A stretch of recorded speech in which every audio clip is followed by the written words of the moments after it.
Fiji's favourite chef and TV host, Seeto, is on his way to Hunga Island in the north of Tonga.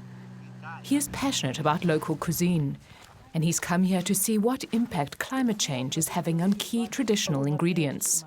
Farmer Luu Ika and her family are his guides. But it's not growing fast? Not growing well. Okay. I've seen a big change in our climate. In the past, we hardly ever had droughts, but today they are much more frequent. These frequent droughts are taking their toll on traditional crops, especially taro. They're now seeing the plants just not growing, and like I can see by the yellowish and the brownish tinges on the mature plants here. So one of their key food sources, all of a sudden, where it was in abundance years ago, is no longer in abundance. Today, Luu will show Lance how to cook the traditional Tongan dish Luu Ika, and the leaves of the taro are a key ingredient. So it's the young one here in the middle, that's the one we're after. Lance and Luu are lucky to find enough taro leaves to cook with. But this isn't always the case. Many taro plantations on the island have failed, and this is having a big impact on the farmers. The farmers feel very sad. After all the hard work involved with planting their crops, they find themselves faced with a drought. And after a month or two with no rain, they feel they have wasted their time.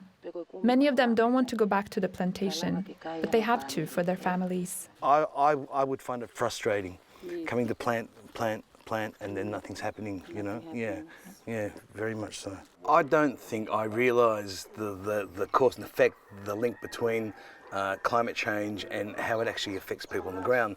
In these communities out here, it's affecting their culture, it's affecting their livelihood. In order to ensure their livelihoods in a changing climate, the people here need to farm differently. And the UN's International Fund for Agricultural Development, or IFAD, is helping them to do this. IFAD has worked with the community to develop a nursery here, where the farmers learn how to diversify their crops and produce their own seedlings, and where they can purchase different crops for their plantations. Farming a variety of crops like tomato, carrot, cabbage and broccoli means that even if some harvests fail due to unpredictable weather, there is still a good chance that others will be successful. IFAD also helped establish a communal vegetable garden, which all the women of the community can access. So everyone has to come and help each other, then everyone's got all the vegetables. Yeah, that's a wonderful idea. With the last of the ingredients for the Luu Ika, they head home to start cooking. The people here of Hunga Island, they are so connected to the land and so connected to their foods.